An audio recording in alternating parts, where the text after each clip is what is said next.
gentlemen, what a treat we have in store here on the Sports Report, the #1 global sports show. And we couldn't think of a better way to kick off our 2-year anniversary talking to one of the most important players in San Francisco Giants history on that 1989 World Series team, because he actually led the Giants in RBIs for that season in the 1989 World Series with that big Game 3 home run. In fact, he's one of a handful of players in his first at bat hit a home run in the World Series, and he went on to have a 12-year career professionally, playing most notably in the Oakland A's organization, the San Francisco Giants organization, and also he played 2 years in Japan. And we're honored to have him on the show. And he also had a decorated career at Pepperdine University, drafted twice, has done a phenomenal job even off the field. He's somebody that has made a difference in the Tucson community as a fireman for many, many years. He's doing things now and helping people in terms of their medical benefits as a Medicare assistant. And without further ado here, on the Sports Report, the #1 global sports show, that is the legendary Bill Bathe, ex-San Francisco Giant and Oakland A. My friend,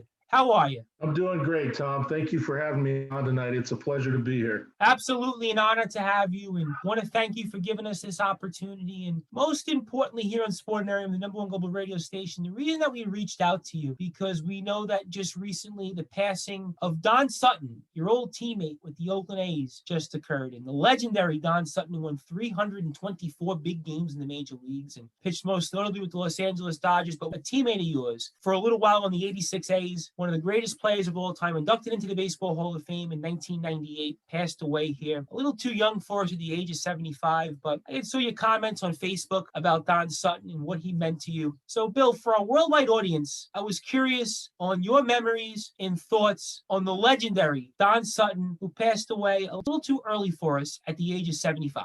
Well, Tom, I will tell you, and I'm going to give you a little backstory first. I grew up in L.A., and my dad used to take me to Dodger Stadium to watch the Dodgers. And, way back when, I can remember watching Don Sutton pitching for the Los Angeles Dodgers. And to actually get a chance to play with him in Oakland, meet him, was a true honor and a dream for me, because he was always a hero. The man was an incredible pitcher. First, I can remember the first time I met him, and the thing that really stuck with me is how personable he was. And it didn't matter when he would approach me or see me, he made me feel like I was special, even though I was a rookie and here's this incredible veteran. And he had an impact on me. I just remember the personality, the competitiveness, the overall person that he was. I cannot say enough good things about the man. What's that like being a teammate of somebody of the stature of Don Sutton? I mean, here you are, and you had a long journey to get to that point to be in the big leagues. And you're with somebody like a Don Sutton, and you would think that most players would be intimidated by somebody of his stature. And here's a guy at the time who had won close to 300 games and had been one of the best pitchers for a very, very long time, especially with the Dodgers. You grew up as a Dodgers fan, so you saw him many, many times at Dodger Stadium. So you idolized him. And then here you are, you're a rookie, and your teammates with Don Sutton. I mean, talk to me about what that was like, if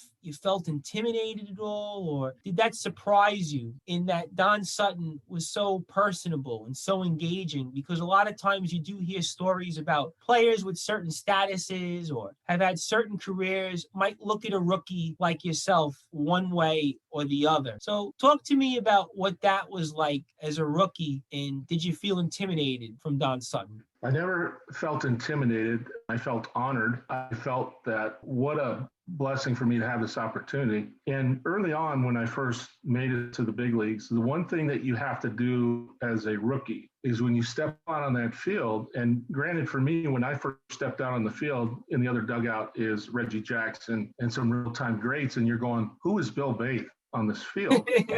And these are people I idolize, watched on TV, and all of a sudden I'm on the same baseball field with them. The thing you have to remember is that you belong on that same field. You made it to the big leagues just like they did. And so that was a challenge when you first got there, is to overcome that and realize that, hey, I belong here too. And of course, to reach that level, you have to have a certain confidence level anyways. And you just have to trust the process and tell yourself you belong here and it's your destiny. And for me, that's the way I coped with it. So when I got a chance to catch Don Sutton in the bullpen, yes, my heart's pitter-pattering a little bit, because this is somebody I've always looked up to, but I also looked at it as what an honor. This is something I'll cherish the rest of my life. So that's the way I looked at it. What advice did he give you when it came to your own career or those conversations? Talk to me about your memories of those times you're in the bullpen with him and you're catching him. I mean, what advice did he give you?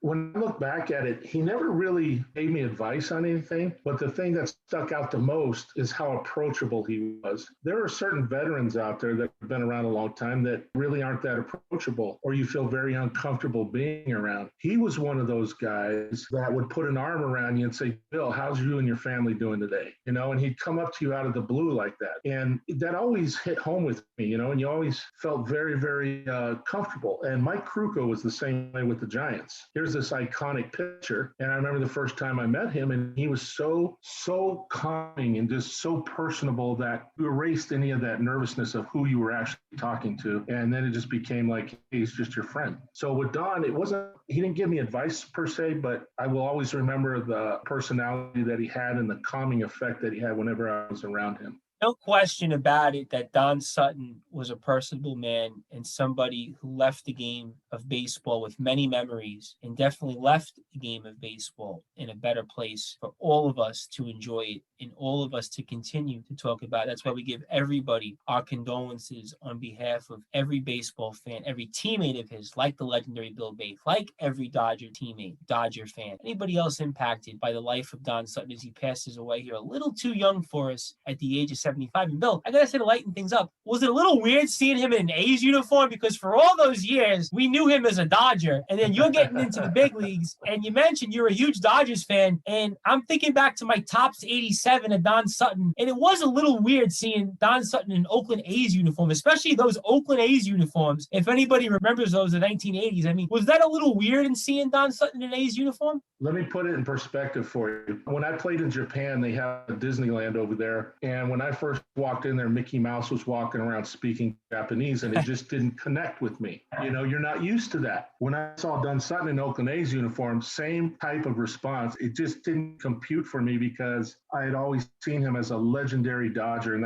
I would always see him that way. He just didn't look the same in an Oakland A's uniform. He definitely didn't, but he did win a lot of games that year. In 1986, he actually won 15 games. So 21 years of his career, he wins 10 games or more. So put that into perspective, ladies and gentlemen. Today, if somebody wins 10 games for 5 years in a row, we look at that and say, wow, he's on pace to be a Hall of Famer. Don Sutton did that 21 out of 23 years of his career, and it was 21 of 22 full years he pitched in the big league. So obviously one of the greatest players of all time, one of the most durable pitchers of all time. And I'm also curious then, Bill, you get on the 86 A's. It was a very colorful team at the time. You had a young Jose Canseco. Mark McGwire comes to the team late in the year after he gets called up. Carney Lansford is on the team. I mean, it's a very colorful cast of players. Dennis Eckersley comes on the team later on in the year. Tony La Russa becomes the manager in the second half of the year. I mean, in terms of Don Sutton and how he helped all you guys in the clubhouse, I mean, was he a locker room leader? Was he a guy that spoke up a lot? I mean, it was a young team, but it had a veteran that stood out like a Don Sutton. I mean, what was he then like in the clubhouse with the rest of the teammates? Well, being around Don, I mean, he was always there for everybody, and he would lend advice when he needed to. But for the most part, he was just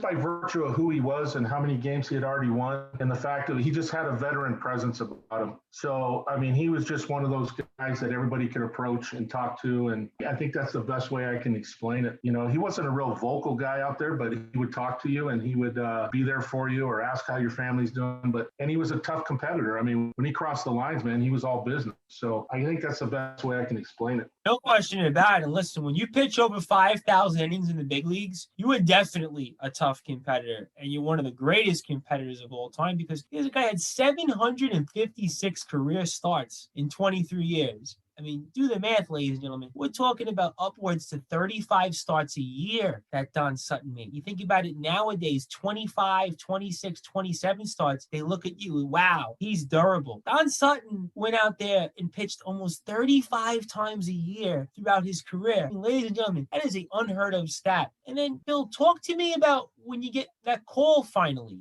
in 86. And yes, we just mentioned Don Sutton, and we talked a little bit about what's that like you being a rookie. But what are your memories of finally getting to the big leagues after a long journey, and a journey that took you on a couple of different detours throughout your career in the A's organization? I mean, what was that like finally getting to put that uniform on? There isn't enough words in the English dictionary to say what it feels like. And, you and I had talked briefly before this show a little bit, and I was on the fast track to the big leagues, but injuries and other things kept me back. And then in 1986, the year I made the club, that winter was my first time getting a notice that I was going to report to minor league camp, not major league camp, which basically it's your ticket to say you don't have a chance. Well, I took that opportunity and worked extra hard during the winter as a grout foreman, and I got motivated to do better. So I would run with the grout hose to build up my leg strength, get quicker, do all those things. And then when spring league camp came around, Carl Keel was the farm director for the Oakland A's at the time, and he gave me a phone call in Tucson. And he said, "Hey, Bill, I've never really seen you. Why don't you come on down, and I'd like to take a look at you one-on-one." So I showed up down there, and in 3 days working one-on-one with him, he was so impressed. I went back to big league camp. While I was there, 3 catchers ahead of me got hurt,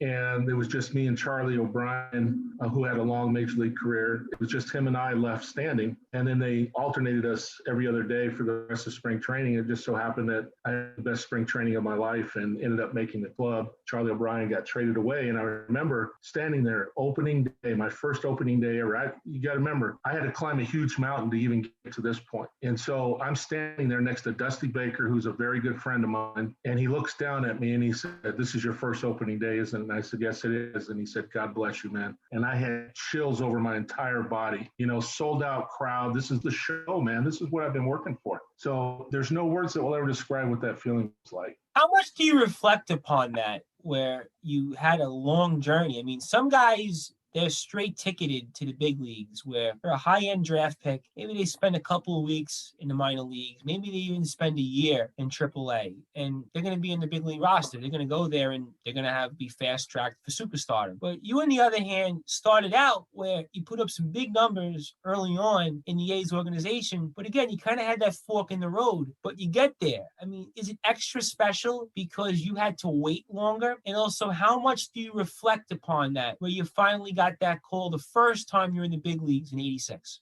Well, I would say it is extra special because I had a longer journey than most people. And, it seemed like I was climbing Mount Everest in banana peeled shoes all the time. And so, and so there was one setback after another. You'd get disheartened, and you'd sit back and wonder if you're doing the right thing. But I always had a love for the game, and it was in my blood since I was, 3-4 years old. And I did not want to be denied. I wanted to make the big leagues, and I knew that I had the talent to do it. I just needed the opportunity. And I remember Dick Winsek was a scout that signed me out of Pepperdine, and when I finally made it, he sent me a card and congratulated. But he told me, he said, "One thing you got to always remember, Bill, you can be the greatest player in the world, but unless there's a need on the club for you and there's a little luck, it's not going to happen. So always remember that." And I never forgot that, because here I was, this big prospect catcher. If I'd have been in a different organization, I would have been in the big leagues a lot sooner. I had Mike Heath ahead of me, who had a long career in the big leagues. Sure. We definitely know Mike Heath with the Tigers, the Braves. Absolutely, sure. Yep. And him and I are, to this day, are still good friends. But, he was the catcher, so I wasn't going to get an early pass up there. My first year in AAA, I was on an unbelievable tear and just hitting home run after home run. I broke my foot in AAA playing the Phillies AAA in Portland, the Portland Beavers. But I was so hot, I didn't want to stop. And there was rumors that they were getting ready to call me up. So I demanded that I play. I had to cut my shoe open just to get my foot in there and tape it. I go there, and I have the series of my life. First game, I had like 7 RBIs, 2 home runs. Next day, I come to the park, home run. And then they walked me the rest of the series. And Bob Didier, our manager, said, "Well, Billy Martin wants to call you up, but we got to have your foot x-rayed first." And I said, "Please don't x-ray it." He said, "We have to." And of course, it was broken, and I was out for the season. But it was things like that that always kept me from really getting that first opportunity. And then as time went on, we had a different farm director in Carl Keel, and his guy that he liked was Charlie O'Brien. So he started alternating me and Charlie O'Brien in AAA. And as a young guy, I didn't take well to that. I was used to being the star player, playing every day. And I didn't evolve in that area until later in my career, where it became an art. And then I became, one of the main pinch hitters for the San Francisco Giants. And I took pride in that, coming off the bench cold and coming in and getting a key hit in the bottom of the ninth. So it was a different mindset set, and it just took me a little bit longer. So when it finally did happen, I mean, the joy that I had, there's only a few times where that joy was just so much I couldn't describe it. One of them was opening day in the big leagues. The other one was the home run in the World Series, obviously. And then I also hit a home run my first at bat in Yankee Stadium. That was another time that I was basically floating around the bag. So,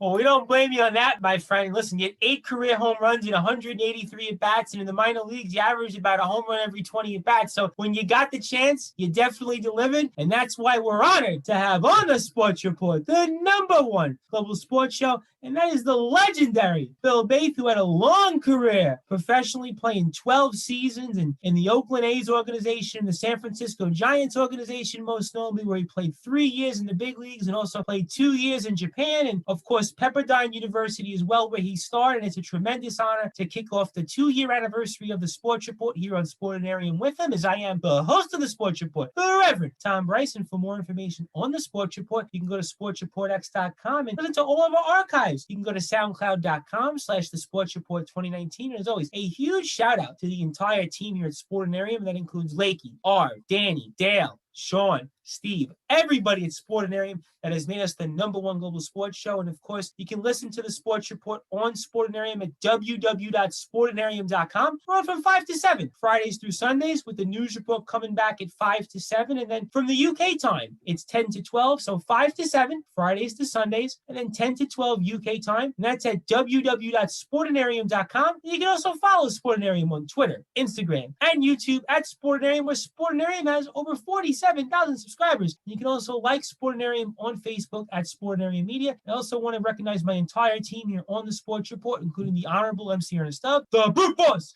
Brad Weiss, Rob Maraska, Googs, Jay Guggenheimer, and for his support and friendship, and everybody that's gotten us this opportunity to talk with the legendary Bill Bathe. Also want to recognize some of my supporters, including the Yak Attack, Jacob Barter just celebrated a birthday, Daniel Slavin, Michael D'Elia, co-founder of the Shorefront Coalition, Steve Saperstein, Angela Pink, everybody that has gotten the Sports Report to be in this position, to be on the worldwide Sportinarium radio. And we are talking with the worldwide renowned, the legendary Bill Bathe, of course, who played for the Oakland Athletics in 1986 and the 1989 National League champion San Francisco Giants, and also in the 1990 San Francisco Giants team, which was managed by the legendary Roger Craig. And Bill, you mentioned something that was interesting, and you talked about the journey. We have also played professionally for almost as long as you, and that was Craig Holman. And Craig Holman spent 3.5 years in AAA. He was in the Phillies organization, and he looked like he was on the track to get into the big leagues in the late 1990s. But for whatever reason, he didn't get that call. But how are you able for all those years to kind of mentally hang in there, where you know that the back of your baseball card says that you should have been up in the big leagues probably 2 or 3 years earlier, even with the injury? I mean, Craig was a guy, again, very similar from the pitching standpoint. Eastern League, he dominated. Every affiliate in the Phillies organization, he was either top 10 in ERA, top 10 in complete games, wins, threw a no-hitter, hit a home run. I mean, he had some big moments like you. I mean, how are you able to kind of mentally keep yourself even-keeled and ready for whatever that call happens? So talk to me about that. So a lot of it's being mentally tough and training your mind early on in your career. Obviously, and I feel for any guy that made it to AAA and didn't get a shot, you know, my heart goes out to all of them, because I know it's a dream. And it's hard to give up that dream. I know for me, you know, I just kept hanging in there and kept fighting. And I didn't want to leave the game until I left it all out on the field. And I felt I had too much to offer to give up too soon. And so, you know, obviously that year that I got the report to minor league camp notice, you know, I had to look myself in the mirror. And there's really only 2 ways you can go. You can give up, call it, say I'm done, or you can say, I'm going to try harder and I'm going to make it. And that's the road that I took. And fortunately, things worked out. I had a little luck. They had a need. And just like my old scout used to say, and the next thing you know, you got an opportunity. But there's even another saying. It's not only hard to make it to the big leagues, it's even harder to stay there. The pressure is enormous. And if you don't perform right away and you get sent back down, you get labeled. And the next time they're thinking of calling somebody up, they're going to remember you as the guy that got called up and didn't perform. So every time that happens, your stock goes down more and more, even though you know in your heart that if you were given a chance to play, say, 30 days in a row, you would put the numbers up. So it's just a matter of staying mentally tough. I know as I developed in my career, I became very mentally tough and being prepared on the bench. I mean, I prepared well in advance. And, when I was at the game and before the game, I was sitting there thinking of scenarios, how I would hit this pitcher. What's his strengths? What's my strength? Where's Roger Craig going to use me in this game? And, all those things would run through my head, but that's what I did as a professional later on in my career. So you learn, this is something you developed in, but I just never gave up. I never wanted to give up. I don't know what it would feel like not to. I don't even like to think about it, but, I'm just thankful that it worked out the way that it did.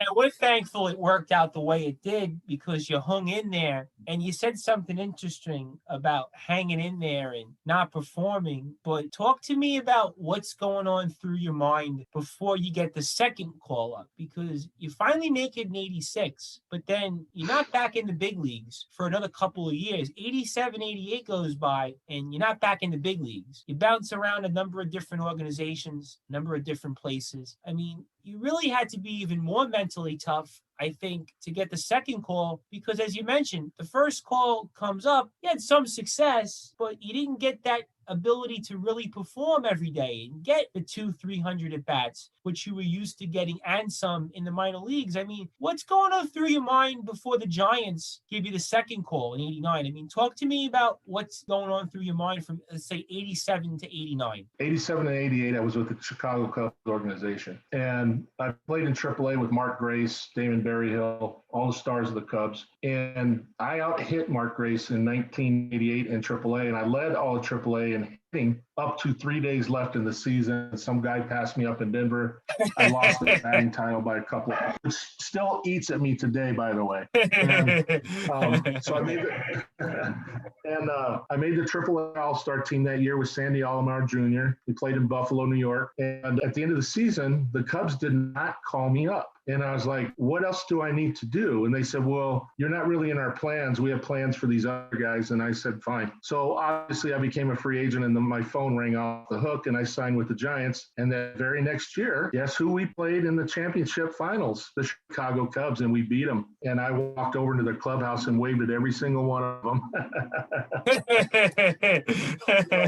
But through that process, I knew that I could start easily on the Giants without question. And Roger Craig used to come up to me all the time and say, if you were playing every day, Billy, you would be a National League All-Star as a catcher. You have the ability. You're a great hitter. You got size. You can catch all this stuff. And so at the time, Terry Kennedy was the main catcher. His dad was one of the assistant GMs on the club. And Kennedy had been catching with a winning team. They weren't going to change that chemistry. And so Roger learned to use me in a different way. He used me as a pinch hitter because, and to give you another little backstory, when I first got called up with the Giants, I'm with a new team and I was down in AAA tearing it up when they called me up. And so they were in first place and I got called up and I didn't play for the first 3 games. And after the third game, I went up to Roger Craig and I said, hey, Roger, can I talk to you in your office? And he goes, sure, big boy, come on in. We sat down and I looked at him and I said, I don't think you know who I am. And he started laughing. And he goes, yes, of course I know, Bill, who you are. And I said, no, you really don't. And he goes, what do you mean by that? I said, because if you really knew me, you would know how much of a hitter I am and you would use me in the game to win you ball games. I said, I would pay you $5 million to put me in there with the game on the line. And he starts rubbing his chin. He goes, I like you, big boy. You're going to get your shot. And so that next day, he puts me into pinch hit. And of course, I get a base hit. And it was against the San Diego Padres. And Dave Leeper was the pitcher. Oh, sure. Absolutely. Yep. I mean, very well. He was my teammate in Little League. So my first National League at bat and hit was off my old Little League teammate. Don't think I didn't give him grief after that either. So I get my hit, no big deal, 1 for 1. The next day he puts me in again and I go 2 for 3.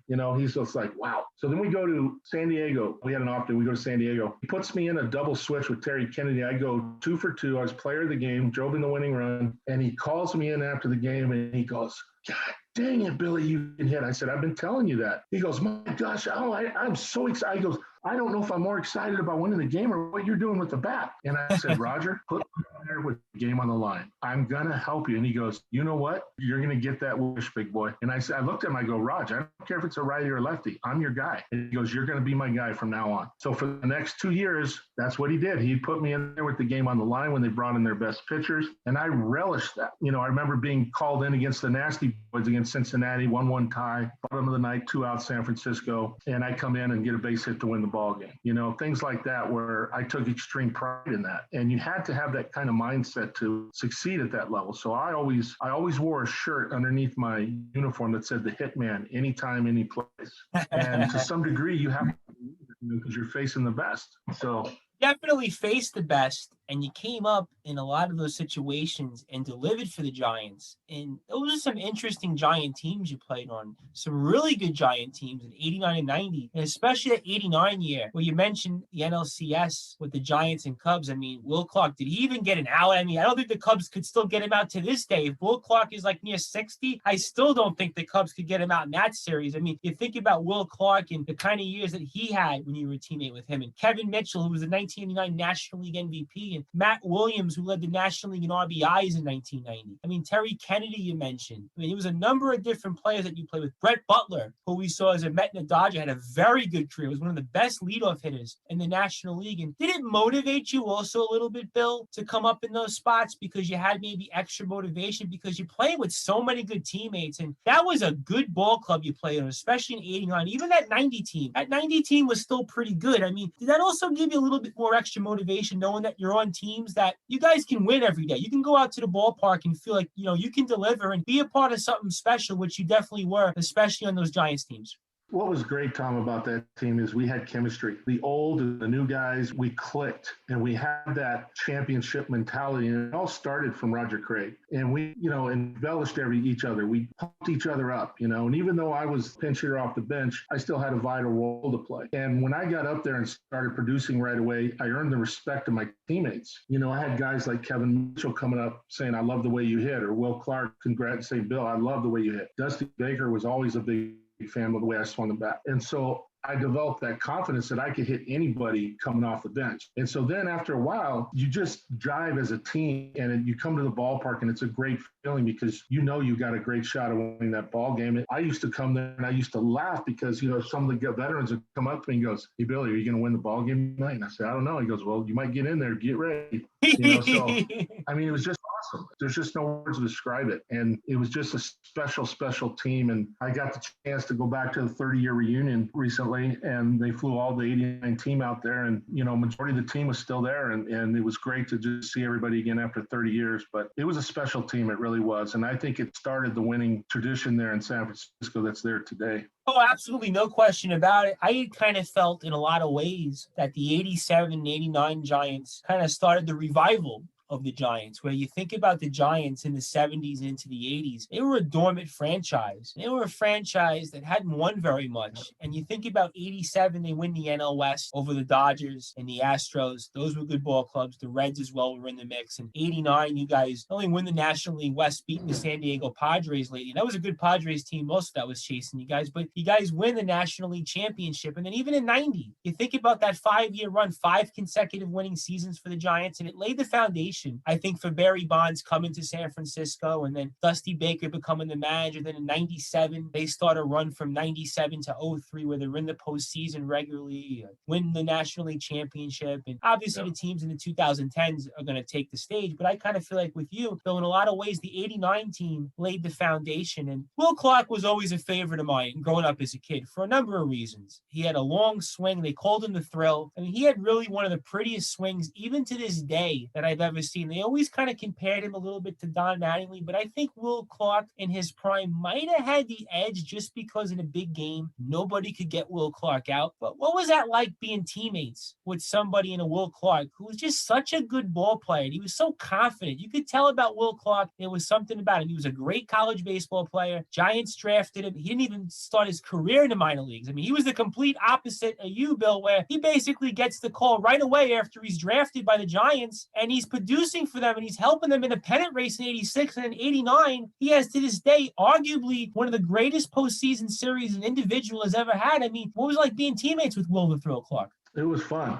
He had that kind of high voice, and it was always when he would speak up in the dugout and stuff, but he was such a competitor. He always had that serious look on his face, and off the field in the clubhouse, he was a jokester. So, but as far as swing, you're not going to find a prettier swing, and I like his swing better than I did Mattingly's. I think Will the Thrill is his poetry in motion. It was It was just so beautiful to watch. And, him and Ralphie Palmeiro, Ralph was kind of the same way too. He had a beautiful swing too, but he had that easy rhythmic swing, kind of sitting in a chair and rocking back and forth. I mean, Will was he was a natural. He was a natural hitter. I guess that's the best way to put it. But if you put his swing up against everybody in the big leagues, he would be in the top 5 best looking swings that were out there. No doubt about it. Oh, absolutely. No question about it. I mean, the guy automatically comes into the fire in the big leagues right away. His first home runs off Nolan Ryan. I mean, put that into perspective. I mean, that was Nolan Ryan in his heyday in 86 with the Astros. I mean, you think about Will Clark and some of the seasons he had with the Giants. I mean, to this day, they're some of the greatest in the team's history. And you want to have some great years with the Texas Rangers also. I mean, the guy had a long career in the big league, just a great hitter. Just enjoyed watching him. And you mentioned Kevin Mitchell. And again, as a kid, you always heard about Kevin Mitchell and what ifs with the Mets because, again, he was a big part of that 86 team, kind of in a way like you off the bench where you get some big hits. And he wound up putting all together in 89 and 90. 89, he wins the National League MVP with 47 home runs and 135 RBIs. And in those days, Bill, that was like, whoa. I mean, and 35 and 93 puts up in 1990. I mean, when he was a guy, when he was on, he was on. I mean, what was it like being teammates with Kevin Mitchell? He was a force. And I'll tell you a little story about him. He was somebody that you had to earn his respect before he'd approach you. And I remember I got called up. And I could see him checking me out, hitting and playing. But he never was very approachable. And so after one of the games, I was in the clubhouse and I was in the weight room lifting. And he walked in and he's at the far wall and he's just staring at me as I'm bench pressing. And I'm staring right back at him. He finally speaks up and he goes, "You're a pretty big dude." And I said, "Yes, I am." And he got quiet and then he looked at me and goes, "I like you." I go, "I like you too, Kevin."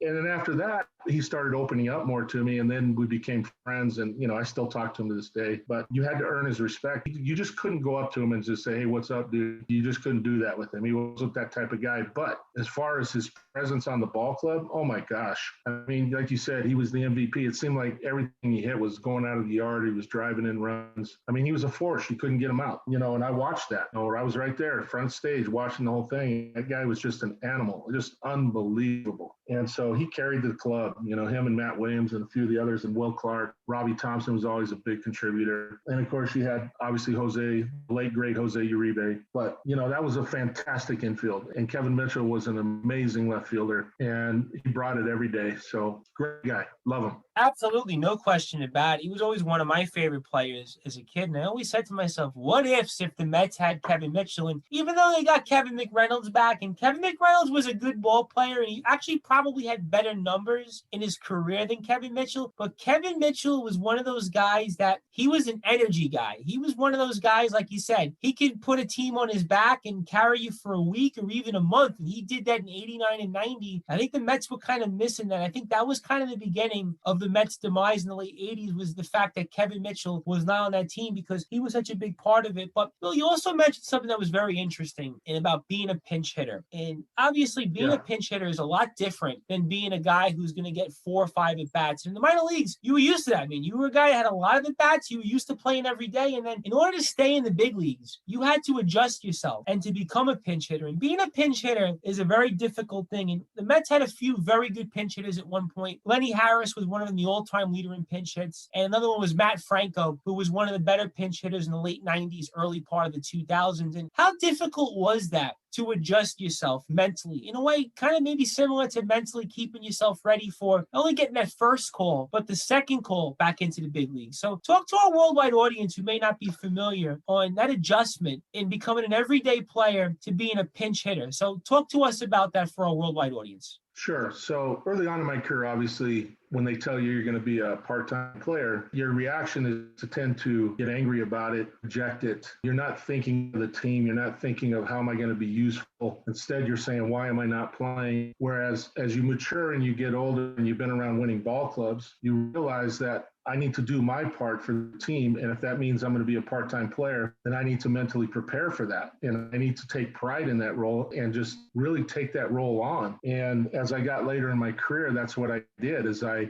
knew that's how I was going to be used with the Giants. And so I woke up every day thinking about it. Whatever team was coming in, I knew who their relief pitchers were. I knew who was throwing 98. I knew who was throwing 92. I knew who would try to jam me up and in or who would try to throw a slider away. And I would prepare myself with my batting practice that way. So for instance, if we had a flamethrower on the mound, like one of the nasty boys, Rob Dibble, I would have the BP pitcher move up closer to the plate and try to throw it by me. So you had to learn to be short to the ball and relax and just go with it. Whereas if I got a guy that I know in their staff that throws a lot of jump, then I would have them throw me off speed stuff. And so you learn how to adjust. When you're at the big league level, it's a game of adjustment. If you don't adjust, you go back to the minor leagues. And you have to self-correct yourself. You can't rely on coaches. You have to know what makes you tick and what doesn't. And so I took such pride in that role that I became a very good pinch hitter. And I'll give you an example. And this is a funny story. We were playing in San Diego at the old Padres Stadium. And if people know that down the right field line was the bullpen. Anyways, I was down in the bullpen. I had my jacket over my uniform. I had my cap down. I'm half asleep in a chair.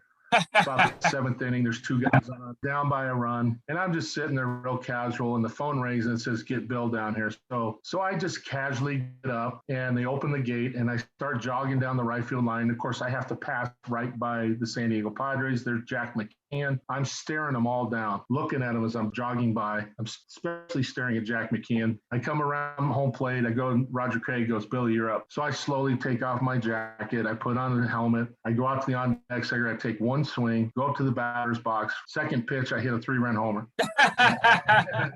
And I come around, and then I come in. Roger Craig, "How do you do that? Get your butt back in the bullpen." I said, "Yes, sir." And of course, I grab my jacket, I put it on, I put my hat back on, and then I slowly jog by the San Diego Padres dugout again, only going the other way this time. And I'm staring at Jack McKeon again, and he's just shaking his head. And then I go down to the bullpen, they open the gate, and then I slump down in the same chair, pull my hat down, and act like and they gave me the silent treatment down there for about an inning, and then they dogpiled me and said, "How do you do that?"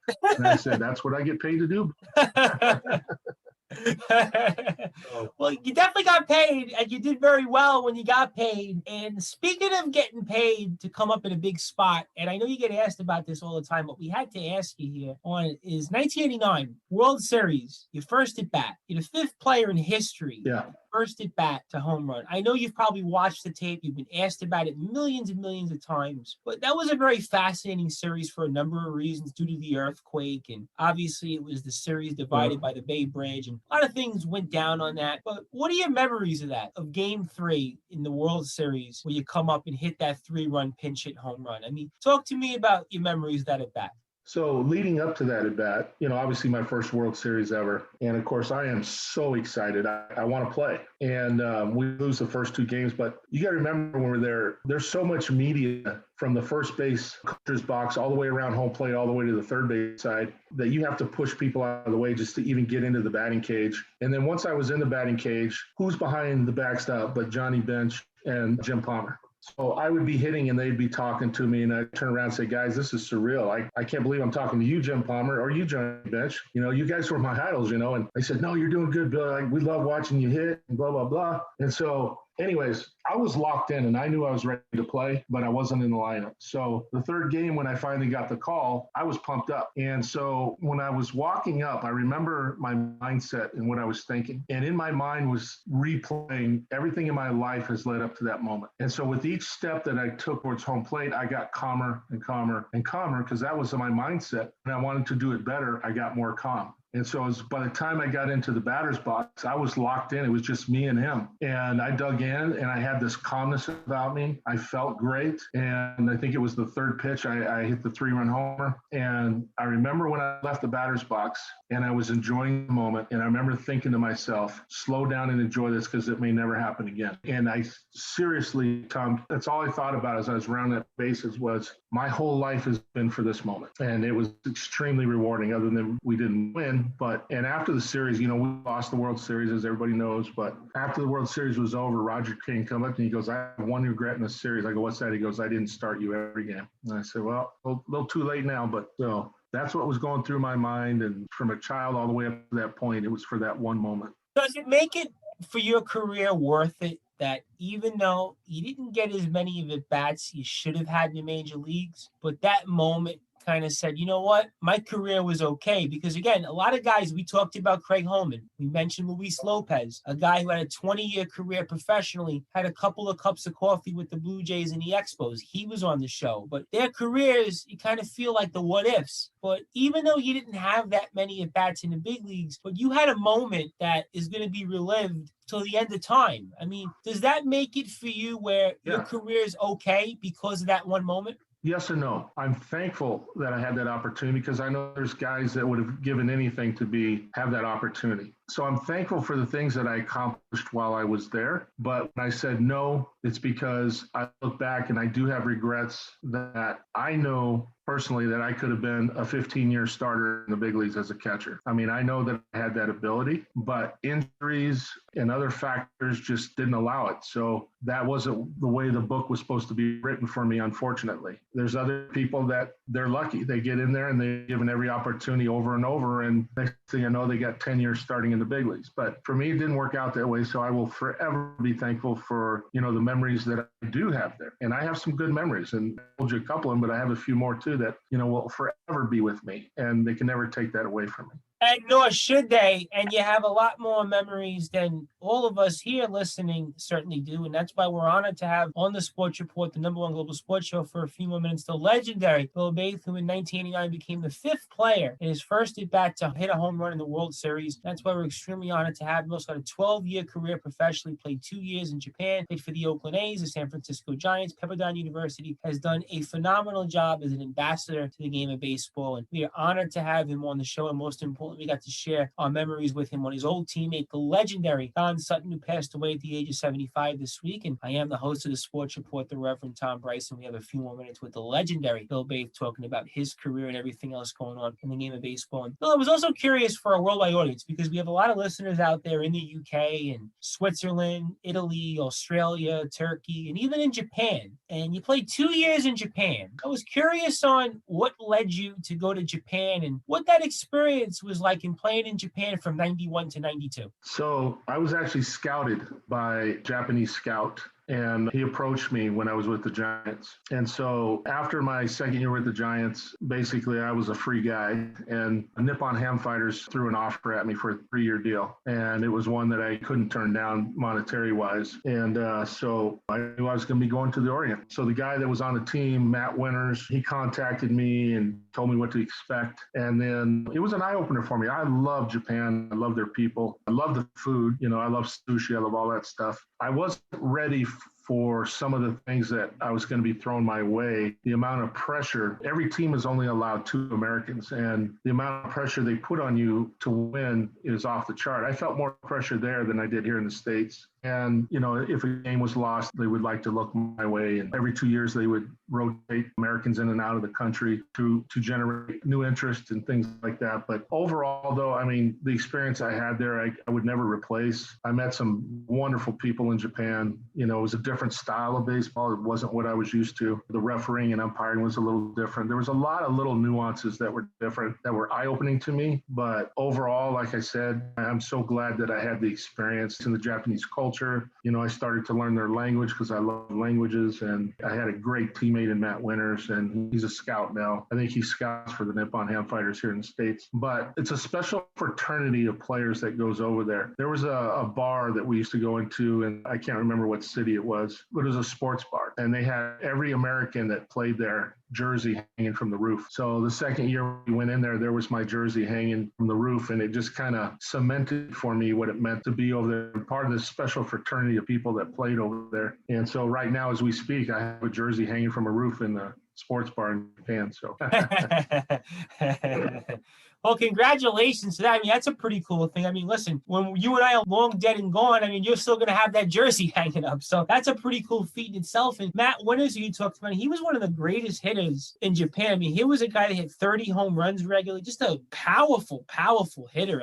He was a guy that did a lot on behalf of the game of baseball in Japan. I think in a lot of ways also, you going over there laid the foundations to where we have it now, where guys go to Japan and they kind of revitalize their careers, and they go back and forth. And so I think now you look at it, it's a common thing to go to Japan. When you went there and Cecil Fielder went there, it was kind of like people were kind of skeptical about it. They kind of questioned the quality of baseball, but there's no difference to me at this point in the game of baseball in Japan and the States, because we've seen so many great players from Japan like Ichiro and obviously so many others that have come from Japan and had that kind of success. So you laid the foundations for it. And Bill, I was also curious because you retired from baseball in 92 and then you go to work for the fire department in Tucson. I mean, what was that like? Because you're a guy that had a lot of success professionally. You had that big contract in Japan. You play in the big leagues. You have that big moment. I mean, what led you to then become a firefighter? I mean, that's a pretty interesting story in itself. I mean, for a worldwide audience, I'd be very curious. So before I get to that, too, when I was in Japan, they had Hideo Nomo was their national pitcher. Oh, Nomo Mania. And you know that he came over to the, So when I was there, I hit 2 home runs off him that first year, and he was their prize pitcher that represented Japan. So then he came over to the States and obviously excelled very well for the Dodgers and was tremendous. But I wanted to throw that out there before we start on how I got into firefighting. So you remember '89, the World Series, and we had the devastating earthquake. So when the earthquake hit, I think 10 days went by, and in those 10 days, they had buses where you could volunteer to help out and go help people that were affected by the earthquake, which is virtually almost everybody. And so I volunteered to do that, and I did that. I went around on the buses with teammates and some other people and helped where I could. You know, I think kind of that may have planted a little seed in me as well. And then I went through a divorce, and I had a son, and I didn't want him growing up wondering where his dad was. So between those two things, I made the decision that I want to devote my life to helping people. And I still had offers to come back and coach and play or do whatever. And I always turned them down. So I went through the academy. I got lucky and got on the first attempt in the fire department. It was very competitive. And just fortunate happened. I was promoted to a captain within 5.5 years. For 20 years of my career, I was a captain helping run a district with a battalion chief. But I had this burning desire to be in one place, help people, and kind of, I know it sounds corny, but I felt like I was giving back for being allowed to have the life that I had. And it just felt good. And I will tell you, both occupations is a game. One is a game of entertainment. The other one game is a game of life. You screw up on the other one, somebody dies. You screw up over here, you get bent, so you still have the camaraderie at the fire station. You have your people you work with for 24-hour shifts that you could get the alarm at 3:00 in the morning and show up and, you got a ripping house fire with bodies hanging out the window. So there's any number of scenarios and they do happen. But you have to really go on your training and what you're trained to do. And I tell you what, that pride of riding that fire truck and just feeling American and going down the road and you're helping people was a whole different feeling than playing in a ballpark and saying hitting a home run in the World Series. They both were amazing feelings. They just came from two different optics. But I knew I was doing the right thing on the fire department because I remember the first time that I actually saved a life and brought somebody back, and the family came up to me weeks later. And I just remember the sense of pride saying, I'm doing what I'm supposed to be doing. And so I'm just a fortunate guy, that has had an opportunity to play in the big leagues, ride a fire truck. It's just the way that this has worked out for me. And, I'm thankful that I had that opportunity to help people. And of course, I still help people now today. And I think that's my true calling now. Well, Bill, they should write a movie on your life. I mean, you think about the journey that you had where you're a World Series hero and a firefighter saving countless lives. And it's definitely a story that's very unique. And it's a story that needs to be told quite often because you never gave up. You had a long career professionally, but you hung in there. You got not one, but 2 calls to the big leagues. You succeeded with the Giants, especially in the World Series. You went on to have a good run in Japan. And you came on to be a firefighter and help more people than you might have did on the baseball field. So on behalf of that, and on behalf of everybody else, I want to thank you for being a first responder because it takes a lot. And obviously with the show here being based in New York, we have a lot of first responders here, a lot of cops, a lot of firemen. So it definitely means a lot that someone like yourself has come on the show and given us this opportunity. And we thank you for doing everything you can to keep us safe. In a lot of ways, you make us the greatest country in the world. You make us the country that we are. So I cannot thank you enough for all that you do for us in that sense. But before we get your closing closing thoughts? And we know that you're a busy man, but obviously it's a tremendous honor to speak with you. We couldn't think of a better way to kick off our 2-year anniversary than speak with you. And also, most importantly, talk about the life and the career of Don Sutton. Anytime you want to come on and talk about anything, we'll have you anytime you want. It could be every day, every week, whatever you want. But I wanted to ask you for our worldwide audience if there was maybe 2 or 3 moments or 2 or 3 other moments that stand out most in your career. It could be any level. It could be in college, could be in the A's organization, could be in the Cubs organization, could be with the Giants, could be in Japan, whatever else it may be. But is there 2 or 3 moments that stand out most in your career?